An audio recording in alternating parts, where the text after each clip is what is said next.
Telak dikuliti jaksa, Rizik panik. Ditulis oleh Nina Nur di siwar.com.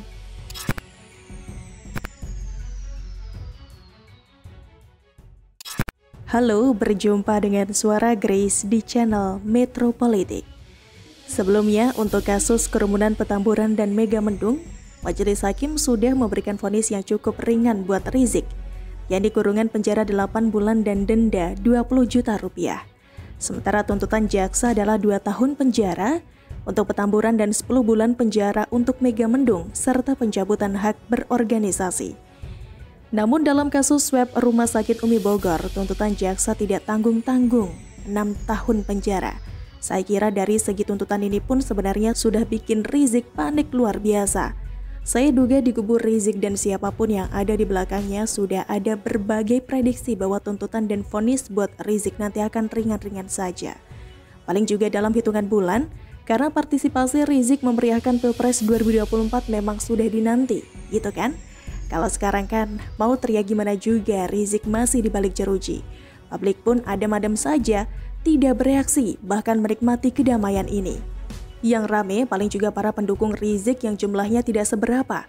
Saya juga masih ingat bahwa Fadlizon sempat mencuit soal harapannya agar Rizik segera bebas sebelum bulan puasa 2021. Ini bisa dianggap sebagai salah satu indikasi dari dugaan saya di atas, bahwa kubu Rizik memprediksi vonis yang ringan. Tapi itu sebelum Fadlizon kena COVID ya. Nggak tahu deh sekarang, sudah tobat apa belum? Hehehe, canda ya. Ternyata jaksa malah menuntut 6 tahun penjara. Dalam sidang pada hari Kamis 3 Juni, jaksa pun menguliti semua tindakan Rizik yang dianggap memberatkan dan melanggar hukum. Antara lain membuat video bohong yang tidak sesuai dengan fakta. Faktanya, pada tanggal 25 November 2020, hasil tes swab yang ditangani tim Mercy menghasilkan Rizik terpapar COVID. Namun baik menantu Rizik, Hanif Alatas maupun dirut Rumah Sakit Umi, Dr. Andi Tatat membantahnya. Bahkan Hanif menyebarkannya di grup WA. Rizik dan Hanif bekerja sama untuk menutupi kondisi kesehatan Rizik yang terpapar COVID dengan membuat video yang dipublish di berbagai media massa. Terdakwa Muhammad Rizik Syihab memberi izin saksi Hanif Alatas membuat rekaman video agar dipublikasikan yang menyatakan kondisi terdakwa yang disebut kritis tidak benar. Bahwa disebut kondisi terdakwa baik-baik saja merupakan pemberitaan bohong atau tidak benar, padahal ternyata saksi Hanif dan Andi Tatat mengetahui terdakwa terpapar COVID-19 namun tidak disampaikan, ujar jaksa. Jaksa juga mengungkap bahwa ketika datang di Rumah Sakit Umi Bogor, dalam mengisi formulir pasien, Rizik meminta agar kondisinya tidak diberitahukan kepada orang lain kecuali keluarganya. Bahkan Rizik sempat membuat surat pernyataan pakai materai. Terdakwa membuat surat pernyataan tertanda di Tanah Abang, Jakarta Pusat. Dengan ini, saya tidak izinkan kepada siapapun untuk membuka hasil pemeriksaan diri saya dan asisten. Demikian surat pernyataan dibuat dalam keadaan sehat, Muhammad Rizik Syihab.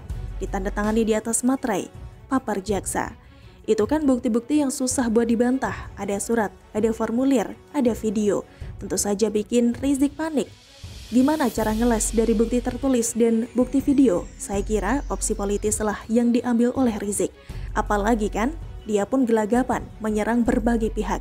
Dari membandingkan kasusnya dengan Joko Chandra, Ahok dan Novel Baswedan, lalu menyerang Wali Kota Bogor Bima Arya lagi, dengan tudingan 10 kebohongan dan kelicikan Bima Arya, menyeret nama Ahok dan Erlangga Hartarto yang merahasiakan pernah terkena COVID. Bahkan sampai sok membongkar kesepakatan tertulis antara Rizik dan Komandan Operasional BIN, Majen TNI Purnawirawan Agus Soeharto di hadapan Kepala BIN Budi Gunawan pada 2017 yang intinya menyetop semua kasus hukumnya. Lalu ada pula kesepakatan dengan Tito Karnavian pada tahun 2018 dan 2019, yakni Rizik menyatakan siap tidak terlibat dalam urusan politik Pilpres 2019 dengan syarat tertentu. Salah satu syaratnya adalah memproses hukum Abu Janda, Ade Armando dan Denny Siregar. Lengkapnya bisa dibaca di detik.com. Belum selesai. Rizik juga membawa-bawa nama Dias Hendro Priyono, staf khusus Presiden Jokowi. Rizik menuduh Dias terlibat dalam insiden tewasnya 6 laskar FPI di Cikampek. Bermodalkan postingan Dias di akun medsosnya, yang dibalas Dias dengan bercandaan dan mungkin dengan senyuman. Ngomong kok ngalor ngidul, bisa aja Rizik buat berita. Orang gak jelas, ujar Dias. Sementara soal Budi Gunawan pernah bertemu Rizik serta adanya kesepakatan itu pun sudah dibantah oleh BIN. Betul kata Dias, Rizik jadi terlihat dan terdengar gak jelas. Ia sedang gelagapan, berusaha mengaburkan tuntutan jaksa, berusaha mempengaruhi publik, mengaburkan kesalahannya dan bukti-bukti yang menohok itu. Masih saja ngarep ada 7 juta umat bakal demo di Monas buat minta Rizik dibebaskan. Yang mendatangi sidang Rizik aja orangnya dikit. Fadlizon aja gak ngefek membela Rizik. Sekedar diiyakan oleh para buzzer di medsos, tapi di dunia nyata, adakah dari mereka ini berani berdemo menuntut pembebasan Rizik? Kagak ada Bambang, dan Rizik pun panik. Selalu dari kura-kura. Bagaimana menurut Anda? Silahkan tulis komen Anda di kolom komentar. Jangan lupa untuk like, subscribe, dan share. Grace pamit, sampai jumpa.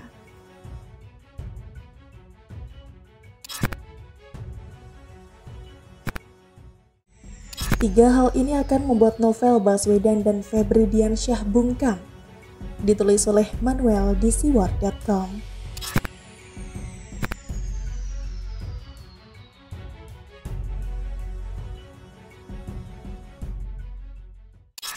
Halo, berjumpa dengan suara Grace di channel Metro Politik.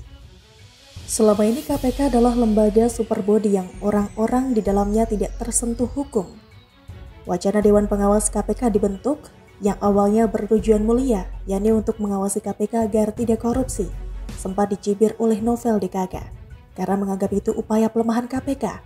Sekarang, lama-kelamaan waktu sudah membuktikan bahwa apa yang diframing oleh Novel Baswedan, Febri Diansyah tentang wacana KPK dilemahkan lewat RUU KPK oleh Presiden, mentah, busuk dan basi kayak daging yang didiamkan beberapa hari di luar kulkas. Wacana pelemahan KPK yang dinarasikan sekarang terungkap dengan sejelas-jelasnya.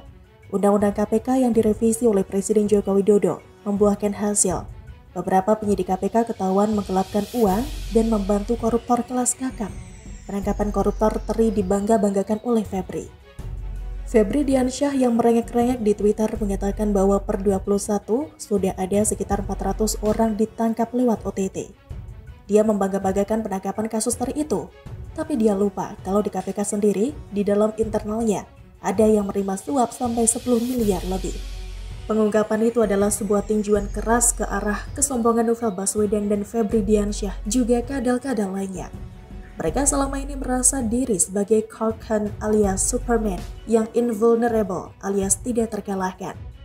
Mereka merasa diri mereka adalah orang terbaik. Bahkan tagar 75 kadal gurun itu dianggap sebagai pegawai terbaik, membuat saya terbahak-bahak melihat tagar gak jelas.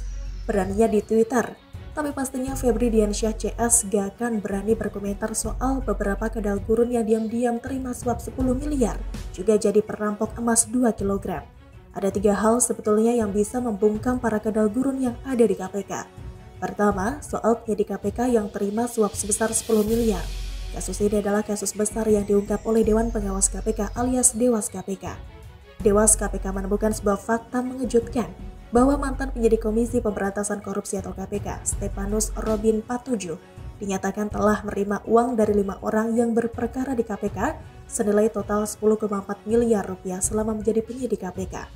Stepanus Robin adalah ex-penyidik KPK yang pernah bekerja di KPK bersama-sama dengan penyidik Novel Baswedan. Saya yakin sebagai senior, Novel Baswedan pasti kenal sama Stepanus Robin. Kenal baik dan sesama pejuang di KPK. Pejuang KPK yang tidak mau dikontrol. Hahaha. Geli gak lu? Akhirnya ketahuan juga dong busuknya. Kedua, soal pencurian emas 2 kg yang harganya miliaran. Ada pegawai KPK yang juga ketahuan merampas uang rampasan negara. Merampas yang dirampas, dia kira itu hal yang baik. Nilainya 2 kg emas. Gila. Mahalnya ampun-ampunan. Dipakai untuk apa? Katanya sih untuk keluarga. Tapi uang haram itu pada akhirnya membawa dia kepada lubang yang tidak ada ujungnya. Habis. Hancur, lebur, berantakan. Karena sok mau jadi Robin Hood, malah jadi Katrun Dodol.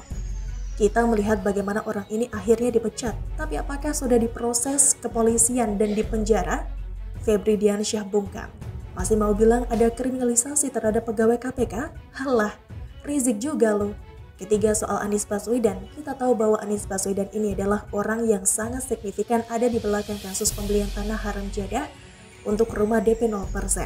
Omong kosong itu akhirnya harus membawa teman-teman dekatnya Anies, yaitu ex-dirut PD Saranajaya, Pinontoan, dan juga Ibu Runtuweni. Kedua teman dekat Anies ini ditangkap KPK tanpa ada keberadaan Novel Baswedan. Lagian, kalau ngomongin angka, Febri Diansyah entah pura-pura pintar atau nggak pintar sama sekali. Ini kan baru permulaan novel dicabut dari KPK. Kenapa bandingkan kinerja 1 minggu sama kinerja setahun? Buat saya, 3 hal ini sudah menjadi kelemahan terbesar dari KPK kubu Taliban yang pernah merengek-rengek dukungan ke PGI. Sebut saja nama Stefanus, Robin Hood, dan juga Anies Baswedan. Pasti mereka ketakutan dan diam, tidak berani bicara banyak. Kuar-kuar, Harun Masiku belum ditangkap. Keras banget. Ternyata di dalamnya busuk. Saya mungkin tidak berlebihan jika mengatakan bahwa bacot adalah cara terbaik untuk menutupi borok dan nanah masa lalu. Begitulah bacot-bacot. Bagaimana menurut Anda? Silahkan tulis komen Anda di kolom komentar. Jangan lupa untuk like, subscribe, dan share. Grace pamit. Sampai jumpa.